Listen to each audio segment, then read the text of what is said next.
और ये आगे माता प्रसाद हलई के पुरवा निवासी एक कमेटी को 200 रुपए का चंदा पार्टी किया था।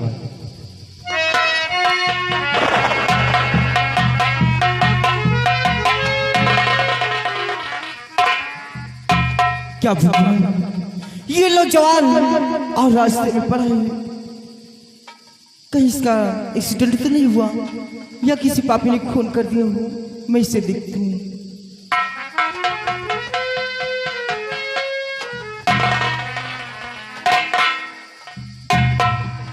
क्या भगवान, इसके तो बहुत जोर से बुखार है और इस वक्त इसे दवा की जरूरत है। अगर इसे दवा न मिली तो इस बेचारे की जान भी जा सकती है। अब मैं काले नहीं जाऊंगी, सबसे पहले इसे हॉस्पिटल ले जाऊंगी और इसका इलाज करूंगी।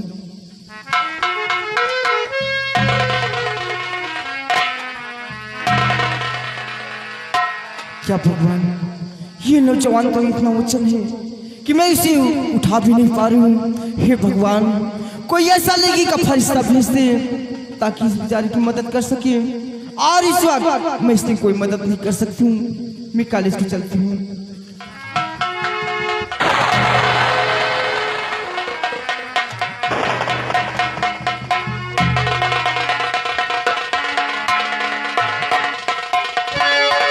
हेलो, और ये आगे करण सिंह और साथ में हमारे मंत्री जी के बड़े भाई रामविलास भैया, इनकी तरफ से ये दोनों साहिबानों की तरफ से 10-10 रुपए यानी 20 रुपए का इनाम पारित किया था।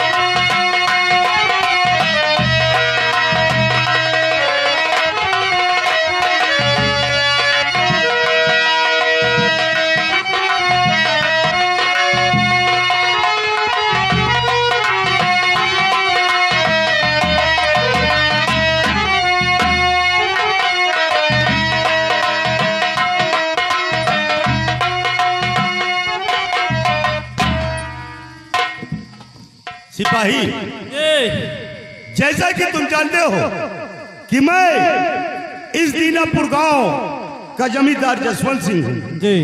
ईश्वर ने मुझे सब कुछ दिया है, धन दौलत इज्जत शोहरत हर तौर से मुहैया किया है। और इतना ही नहीं, ईश्वर ने मुझे एक बेटी भी दिया है जिसका नाम रेखा है। लेकिन सिपाही, मेरी बेटी रेखा वो एक प्राइमरी स्कूल की टीचर है जो बच्चों को पढ़ाने हमेशा जाया करती है। लेकिन ऐसे तो समय से आ जाया करती थी, लेकिन आज समय बहुत ज्यादा हो गया है, अभी तक वो लौटकर वापस नहीं आई। बाबू साहब, आप चिंता मत कीजिए, आपकी बेटी कॉलेज से बहुत जल्द आएगी। आप बैठिए। ठीक है, मुझसे आने के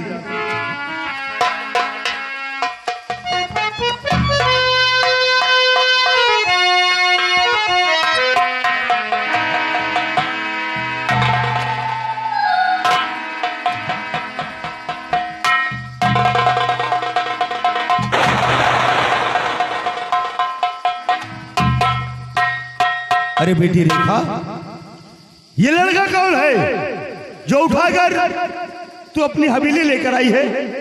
कौन है लड़का? बाबूजी, आप किस तरह की बातें करती हैं? मेरे साथ में तो कोई लड़का नहीं, आप किसकी बातें कर रही हैं? बेटी रेखा, हाँ बाबूजी, मैं जानता हूँ कि बचपन में तेरी माँ का स्वर्गवास हो गया है और तुझे पाल पोस कर मैंने इतनी बड़ी सियानी कर दिया है, लेकिन तू बहुत कमजोर दिल की है, इसीलिए बहुत जल्द अपना आपा खो बैठती है।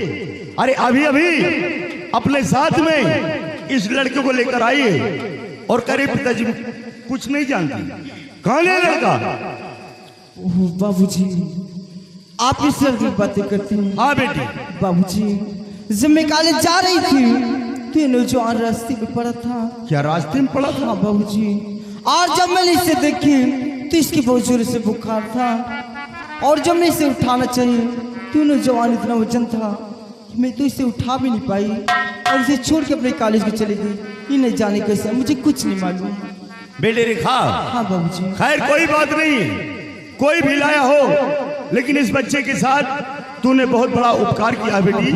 तुम घबराओ नहीं, इस बच्चे को मैं अभी देखता हूँ।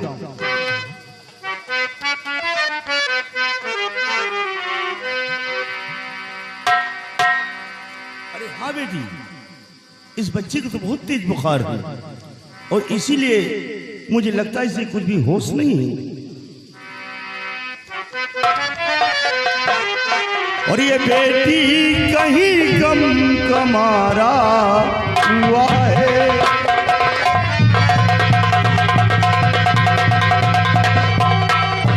ये बेटी कहीं गम कमारा हुआ है और इसे देख दिल पारा पारा हुआ है।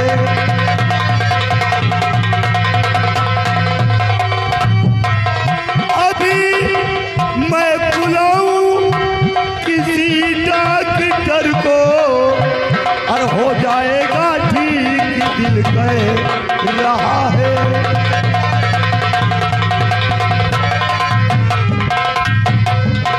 बेटे रेखा, बाबूजी। तुम घबराओ नहीं, हम इस बच्चे का इलाज कराएंगे और ईश्वर ने चाहा तो बहुत जल्द ठीक होगा। ठीक है बाबूजी। सिपाही, जरा इस बच्चे को उठाओ और हमारे बेडरूम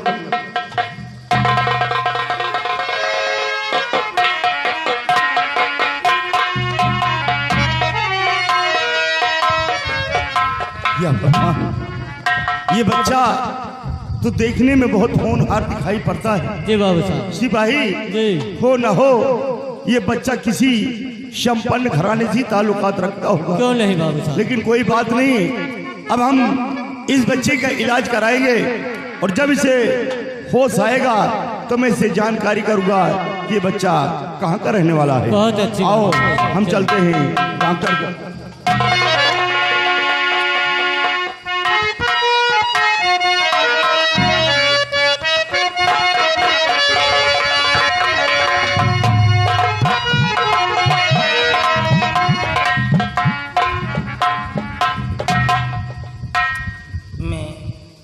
अपनी पैलिस में बिल्कुल अनसोशियस था। अनसोशियस मीन्स बिल्कुल बेहोश था। और सडनली जब अचानक मेरे को होश आया तो देखता क्या हूँ कि मेरे घर के जो नौकर वगैरह थे वो राका डाकू के खौफ से सब भाग खड़े हुए, कोई नहीं बचा, सिर्फ मैं अकेला था। और मैं अपने दोनों बच्चों की तलाश में निकला हूँ। आज 3 दिन हो गए हैं, लेकिन मेरे बच्चे मेरे को नहीं मिल पा रहे हैं। भगवान, तूने तो मेरा सब कुछ छीन लिया, मेरी जमींदारी खाक में मिला दिया। कम से कम मेरे बच्चों को मिला दे। और ये भी नहीं कर सकता है तो मेरे को क्यों जिल्लत की जिंदगी जिला रहा है, ऐसी जहन्नम की आग में क्यों जिला रहा है। या तो मेरे को भी इस दुनिया से उठा ले, या तो मेरे चिल्ड्रन मुझे दे दे।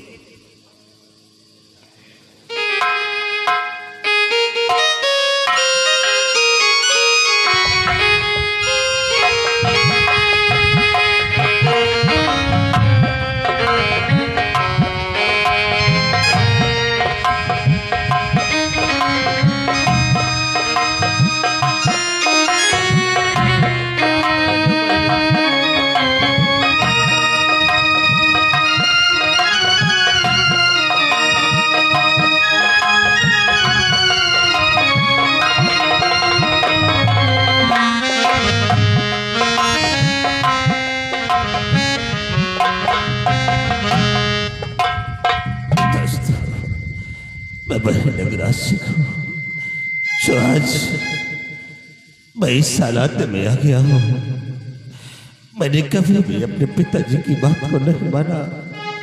हर वक्त सिर्फ उनकी बात को ठुकराता रहा और माँ के बताए हुए रास्ते पे चल रहा। आज क्या मिला?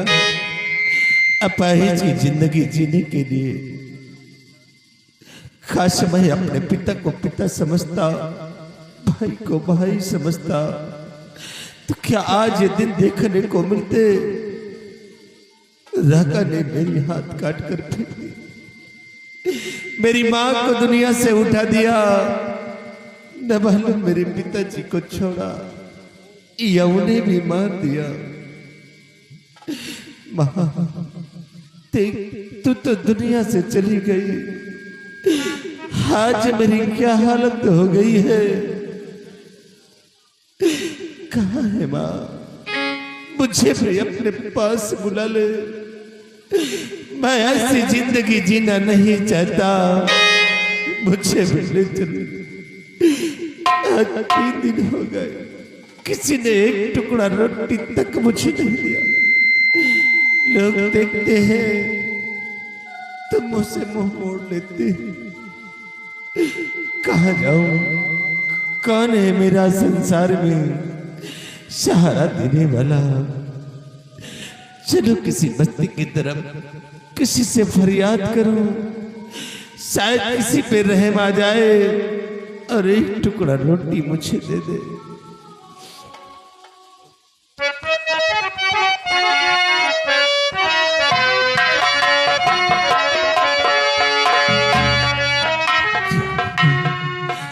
ये रोटियां और यहाँ, लेकिन नहीं, मैं इस वक्त वो जमींदार नहीं हूं, मैं तो इस वक्त एक गली का धूल हो गया हूं।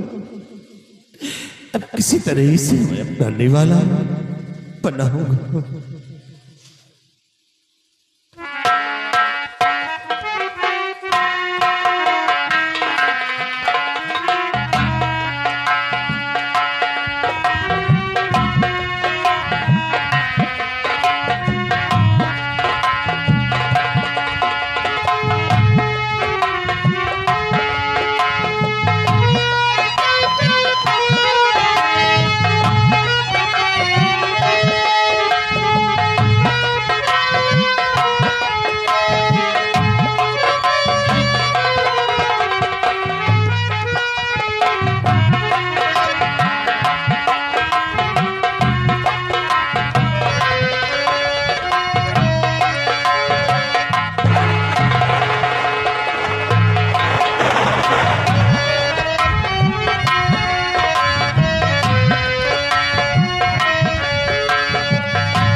चलने फिरने में भी बिल्कुल असमर्थ हो गया हूँ, इतना जायल हो गया हूँ कि बिल्कुल लाचार हो गया हूँ, चल भी नहीं पा रहा हूँ। बट मेरे बच्चे मेरे को नहीं मिल पा रहे हैं।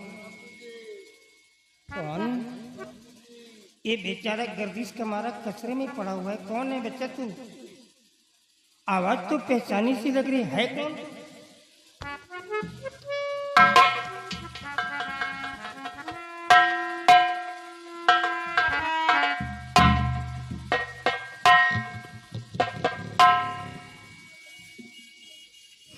ये तो तेरा बेटा, इतने बड़े जमींदार का बेटा, और आज कचरे में पड़ा हुआ है। ये झूठी रोटियों को मुंह से उठा करके खा रहा है। अरे मैं मर जाऊंगा।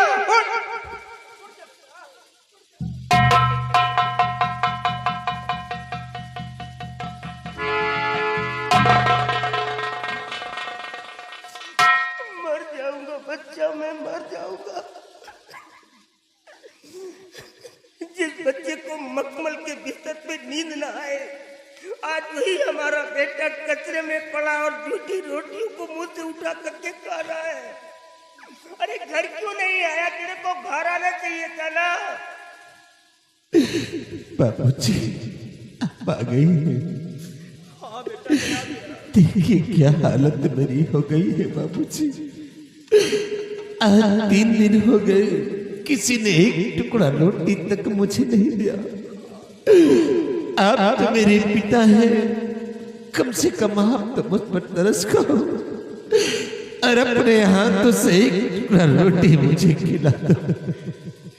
भगवान मैं क्या सुन रहा हूँ? ये वो जमींदार है जो हर हफ्ते लाखों रुपए गरीबों में बांट देता है, और आज मेरा बेटा भूखा प्यासा तड़प रहा है। किसी के अंदर रहम नहीं आया कि एक टुकड़ा रोटी तक दे दे। कोई बात नहीं बेटा, मैं तेरा बाप हूँ, मैं तेरी सेवा करूंगा, खिलाऊंगा, पिलाऊंगा, नहलाऊंगा, धुलाऊंगा। जब तक जिंदा रहूंगा मैं तेरी सेवा करूंगा। अच्छा हो बुरा हो, है तो मेरा बेटा। मैं अपने बच्चे को इस हालात में कैसे छोड़ सकता हूँ? चल मेरे साथ घर चलते हैं, चल आजा।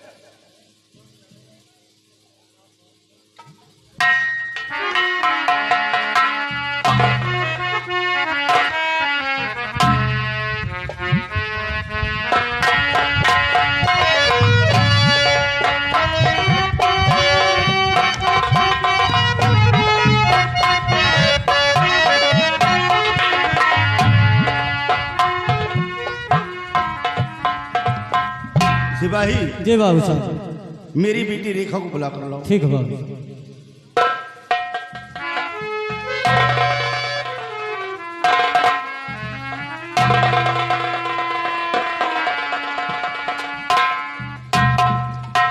खुश रहो बेटी। ये बताओ कि उस लड़की की तबीयत कैसी है? बाबूजी, उस लड़की की तबीयत बिल्कुल ठीक है। ठीक है? हाँ। जरा उस बच्चे को बुला कर लाओ, जल्दी जाओ बेटी।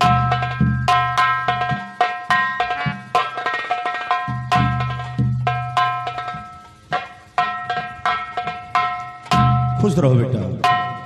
बेटा ये बताओ कि अब तुम्हारी तबीयत कैसी है? कोई दिक्कत परेशानी तो नहीं है? मेरी तबीयत बिल्कुल ठीक है। ठीक है? हाँ। तो बेटा सबसे पहले तुम ये बताओ कि तुम रहने वाले कहाँ के हो? तुम्हारे माता पिता क्या नाम है और तुम्हारा क्या नाम बेटा, ताकि हिफाजत के साथ हम तुम्हारे माता पिता के पास तक पहुंचा सकें। क्या नाम है बेटा? बाबूजी, मैं सोलापुर का रहने वाला हूँ। जमींदार राणा सिंह का छोटा बेटा हूँ। मेरा नाम मंजीत सिंह। तुम सोलापुर जमींदार राणा सिंह के बेटे हो? नहीं, तुम झूठ बोल रहे हो। तुम्हारे फटे पुराने कपड़ों को देखकर मुझे यकीन नहीं होता कि तुम जमींदार राणा सिंह के बेटे हो। तुम झूठ बोलते हो। बाबूजी, मैं सच कह रहा हूँ। मैं जमींदार राणा सिंह का बेटा हूँ। बेटा अगर तुम जमींदार राणा सिंह के बेटे हो तो उन्हें कौन नहीं जानता है? अरे कई प्रांतों में उनका नाम चलता है और वो गरीबों को बहुत बड़े मसीहा हैं। गरीबों के आंखों में कभी आंसू नहीं देख पाते बेटा, इसीलिए लोग उन्हें भगवान के स्वरूप मानते हैं। मैं उन्हें भली भांति जानता और पहचानता हूँ। तुम घबराओ नहीं, हम तुम्हें तुम्हारे माता पिता से जरूर मिलाएंगे। बेटी रेखा, बेटी। हाँ बाबूजी। आज काफी दिन हो गया राणा साहब से मेरी मुलाकात हुई। कम से कम इसी बहाने हम इस बच्चे को राणा साहब के पास उनसे मिलाकर और मिलकर मैं बहुत जल्द लौटूंगा। तब तक तुम चल करके अपने कमरे में आराम करो। बाबूजी, अगर आपकी इजाजत हो तो मंजीत के घर में भी आपके साथ चलूं? नहीं बेटे, तुम वहां नहीं जाओ, क्योंकि तुम एक लड़की जात हो और फिर एक जमींदार जसवंत सिंह की इज्जत हो बेटी। लोग वहां पर तुम्हें देखेंगे तो मुझे क्या कहेंगे, इसलिए तुम वहां नहीं जाओगी। तुम चल करके अपने कमरे में आराम करो। ठीक है बाबूजी। हाँ जाओ बेटी।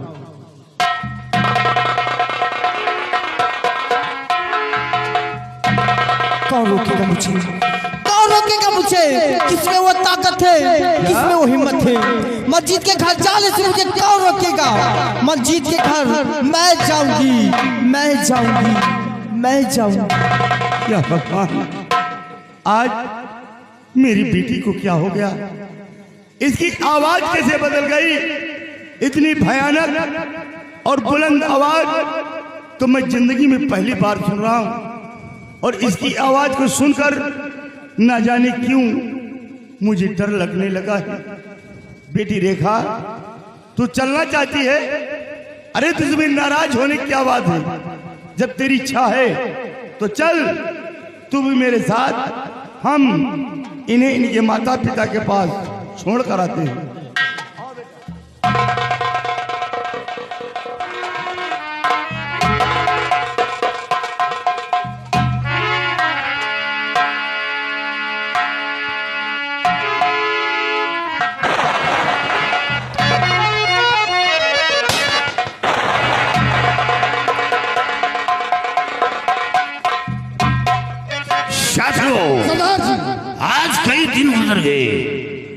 लेकिन मंजीत का कहीं पता नहीं चल रहा कि वो कहां छुप कर बैठ गया।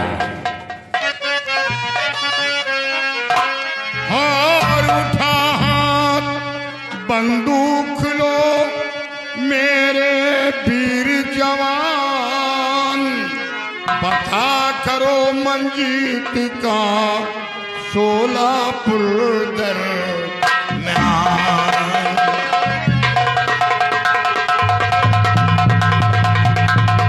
हाँ, पता करो मंजीत का सोलापुर दरमियान।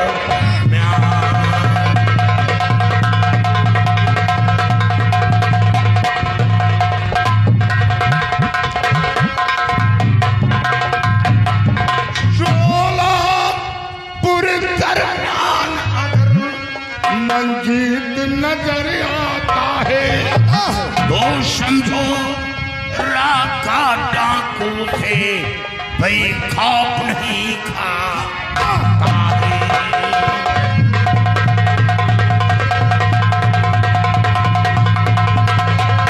ओ समझो राका डाकू से भाई खौफ नहीं खाता है।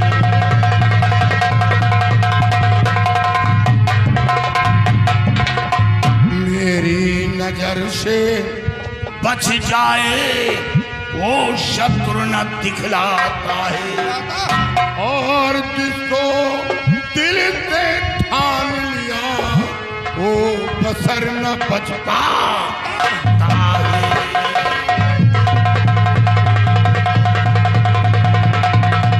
और जिसको दिल से ठान लिया वो बसर न बच पाता है।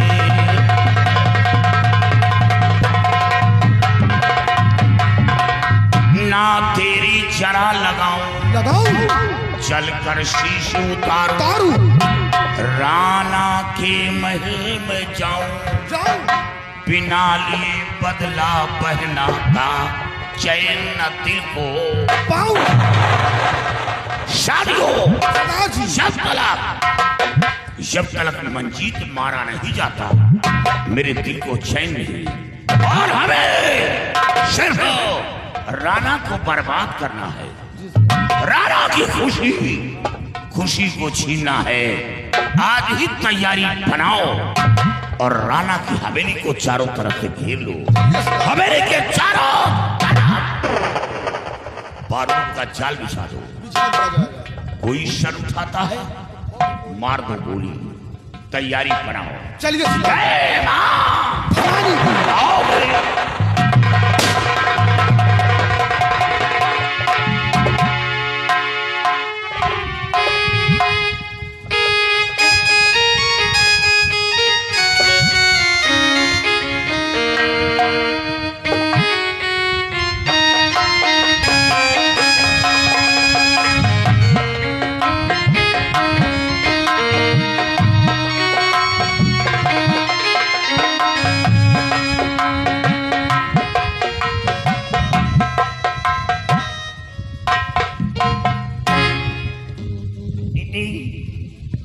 आखिर अपने दिल में तूने क्या ठान लिया है?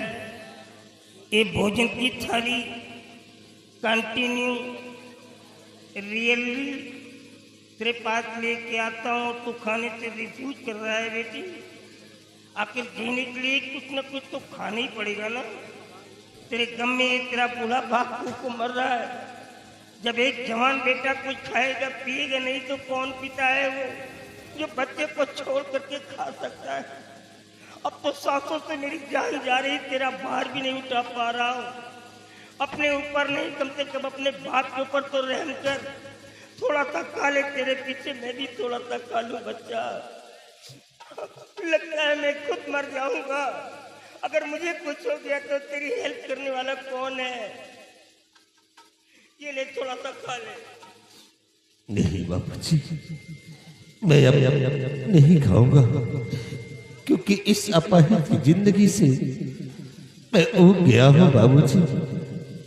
अगर इसके बदले में आपको कुछ देना है तो अपने हाथों से मुझे जहर दे दो बच्ची। जहर मांगता है, पॉइजन मांगता है, अपने बाप से मांगता है। अरे जहर देने के लिए पैदा किया है तेरे को। अगर यही सोच पहले पैदा कर लिया तो शायद ये हाल नहीं होता। हमेशा गरीबों को परेशान करता रहा तू, अपनी माँ के नक्शे कदम पे चलता रहा। अरे बेचारे गरीब लोग इतने मामूली नहीं होते हैं बच्चा। ये बेचारे ईमानदारी से रहते हैं, मेहनत करते हैं, खून पसीना बहा करके धरती माँ का सीना फाड़ करके अनाज उत्पन्न करते हैं और उसी में देश की भूखमरी मिटती है। कोई जमीन को एग्रीमेंट करा लेने से जमींदार नहीं बन जाता। जमींदारी गरीबों से चलती है। लेकिन अगर यही गरीब लोग अपने आप पर आ जाए तो एक ही ठोकर से अच्छे अच्छे जमींदारों के मस्तक से अमीरी की लकीर खींच के बाहर करते हुए, जैसा कि मेरा हाल हो गया है। इस प्रदेश का फर्स्ट लेवल का जमींदार मैं हूँ, लेकिन आज कूड़े का घाट बन गया हूँ। लोग मुंह फेर लेते हैं देख करके, कोई सलाम तक नहीं करता। क्यों रुला रहा अपने बाप को? रोते रोते तो मेरे आंखों के आंसू सूख गए बच्चा।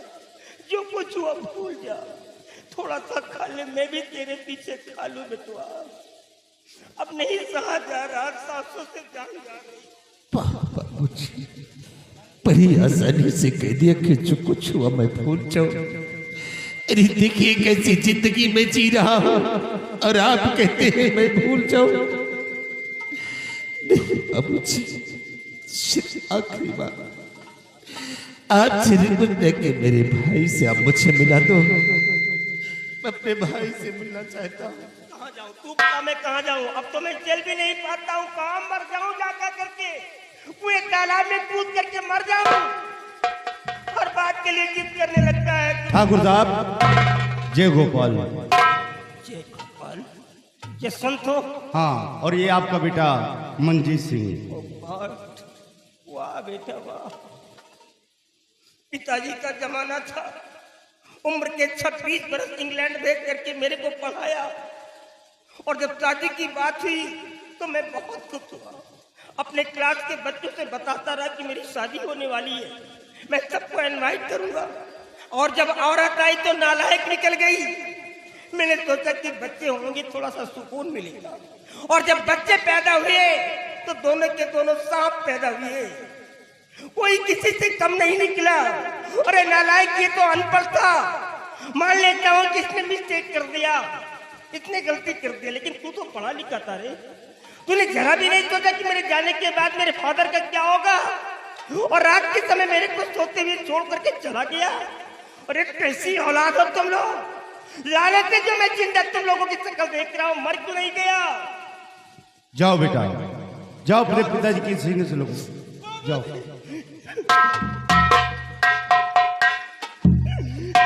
मेरा बच्चा, मेरा लाल कहाँ चला गया तारे बेटुआ? कहाँ चला गया तारे?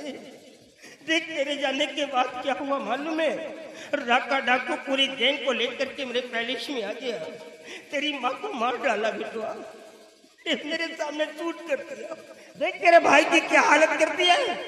दोनों हाथों को यहाँ से काट करके फेंक दिया। ये कचरे में पड़ा था, मैं उठा करके लाया हूँ। ये फिर आ गया, ये फिर आ गया। ये मेरे बेटे को मार डालेगा। क्या सोचा ये मेरे बेटे को मार डालेगा। बच जाऊंगा?